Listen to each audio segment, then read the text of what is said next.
E aí pessoal, tudo bem com vocês? Sejam mais uma vez bem-vindos e bem-vindas aqui no Renologia. Eu sou o professor Tiago Renó e hoje a gente vai dar continuidade à nossa análise das edições anteriores do Enem.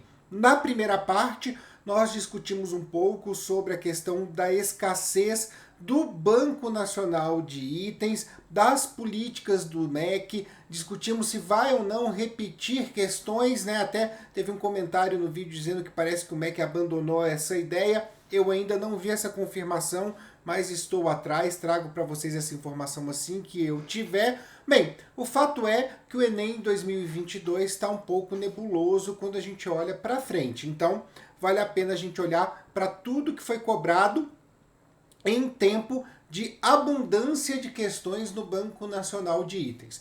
Por esse motivo, a nossa análise aborda os Enems de 2013 a 2019, deixando 2020 e 2021, que já sofreu, né, ambos os anos sofreram dessa escassez, um pouquinho de lado.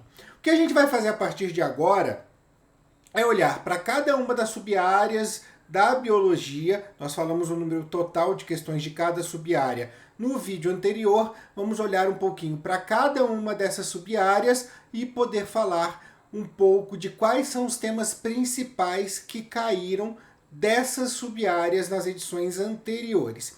Isso vai acontecer agora nesse vídeo, que é a segunda parte da análise, e vai acontecer também na parte 3. E na parte 3 nós também teremos o cronograma de lives que acontecem a partir de agosto, para que você possa se preparar. A gente vai revisar os principais temas da biologia do Enem, para que você possa fazer a prova com tranquilidade, beleza? Bem, vamos começar então com as questões de fisiologia. Nós tivemos um bom número de questões de fisiologia nos últimos anos, mais de 20 questões, e os temas principais cobrados, o primeiro foi sistema cardiovascular e transporte de substâncias, principalmente oxigênio.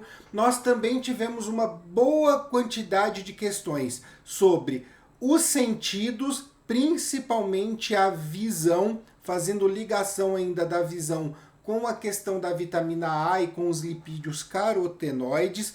Também tivemos uma boa quantidade de questões sobre sistema endócrino, e aí pode pegar qualquer hormônio e qualquer glândula, inclusive já puxando itens do metabolismo, o que acontece quando a gente fala do pâncreas e da glicemia.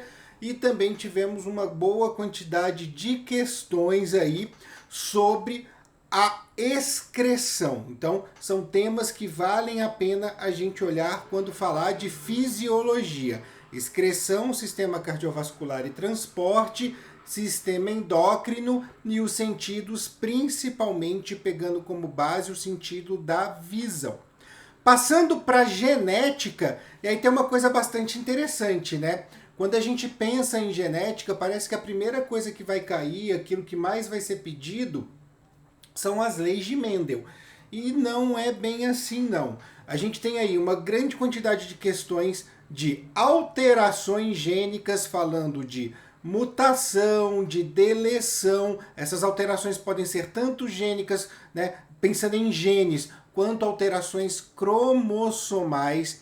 Também tivemos uma boa quantidade de questões sobre o código genético, que vai puxar os itens lá da citologia, falando da questão da síntese proteica. Tivemos também uma quantidade considerável de questões de herança dos tipos sanguíneos, né, os sistemas sanguíneos, tanto a ABO quanto o RH, e questões de poligenia e interações gênicas. Inclusive, o Enem de 2019 e o Enem de 2018 trouxeram questões que você tinha as bandinhas de um exame de DNA e tinha que trabalhar aí a questão das descendências, ou pelas características, ou para escolher aquilo que não era filho e tudo mais, mas tivemos aí questões de poligenia e de interações gênicas consideráveis, então são temas bastante importantes.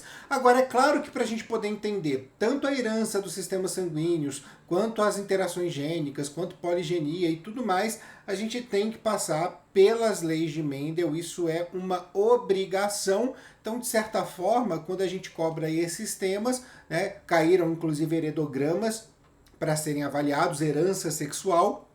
Quando a gente cobra esses temas, é impossível simplesmente cobrá-los sem despertar no aluno o conhecimento, né? Sem buscar no aluno o conhecimento sobre as leis de Mendel, beleza?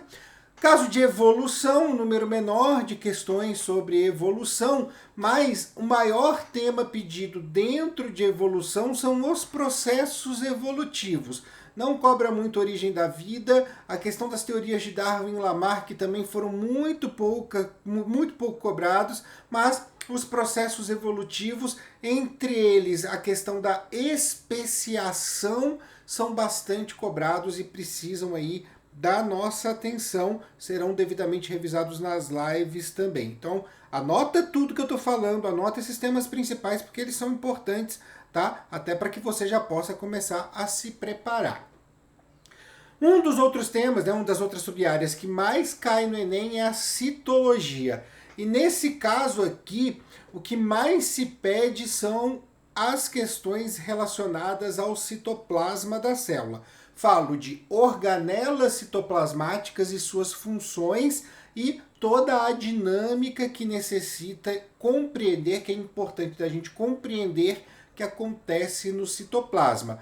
Tanto entre as organelas, quanto as manifestações macro daquilo que acontece no citoplasma. Não entendeu? Quando eu falo, por exemplo, do desaparecimento da cauda do girino, eu estou falando de uma situação que acontece nos lisossomos das células. A questão micro é a questão dos lisossomos, deles simplesmente se romperem para poder causar a morte celular. Mas a questão macro é o desaparecimento da cauda de girino. Então, essas consequências de ações que acontecem no citoplasma com o organismo como um todo são bastante peculiares, são bastante pedidas, né? E podem ter aí um ponto de atenção para a gente poder estudar, fundamental. Depois das questões citoplasmáticas, o que mais se pede são as questões de membrana, tanto da composição da membrana plasmática quanto da questão dos transportes. E aí vale ressaltar mais: difusão facilitada e também a osmose, tá? Fundamentais, então faz os seus esqueminhas, tem já vídeo no canal falando sobre isso, é bastante importante, não se perca, porque é um tema que pode ser bastante cobrado e você pode encarar ele no Enem. Outra sub-área, e aí é uma sub-área que eu disse que ela fica num ponto meio parado no sistema, né? Porque ela fala tanto de sistemas de saúde, mas quanto ela fala de parasitoses, e aí a gente pode falar de vírus, bactérias, de protozoários, de vermes, e aí exige um conceito tanto da classificação de seres vivos, quanto também de zoologia, tá? Então, o Enem chama isso de temas de saúde, né? Dentro da biologia isso tem mais especificações, mas vamos utilizar a questão do Enem, né? A chamar de saúde. O que mais cai nisso, ou é vírus ou é vacina e soro, tá? Essas duas questões, desenvolvimento de vacina e soro, e parasitoses, tá? Parasitoses, aí a gente pode falar de protozoários, de vírus e de vermes, principalmente, tá? Esses 3 tipos de doença. E aí é bastante interessante que quando a gente fala de vírus, a gente faz a ligação com soro e vacina. Quando a gente fala de protozoários e de vermes, o que ele mais pede? Conhecer o ciclo reprodutivo, porque muitas vezes ele fala de medidas profiláticas, que o ciclo reprodutivo te dá a resposta, ou então ele te apresenta um determinado vetor, um hospedeiro intermediário, para que você possa compreender de que doença está falando. Então, estudar ciclo da malária, ciclo da doença de Chagas, tá? Amebíase, teníase, estudar giardíase, isso é bastante importante porque nessa sub-área da saúde que o Enem chama de saúde, esses temas são bastante corriqueiros. E o último subtema da biologia que a gente vai falar no vídeo de hoje é a biotecnologia. E aí, principalmente, a gente vai ter questões da biotecnologia voltadas para a genética, tá? Falando aí de reprodução assistida, falando de seleção artificial, falando de clonagem, tá? Esse é um tipo de coisa, transgenia, esse é um tipo de coisa bastante comum de se aparecer no Enem. É biotecnologia, mas quando a gente fala de biotecnologia, não tem jeito de simplesmente falar, ah, biotecnologia é uma sub-área da biologia. Não, ela puxa conceitos de outras áreas.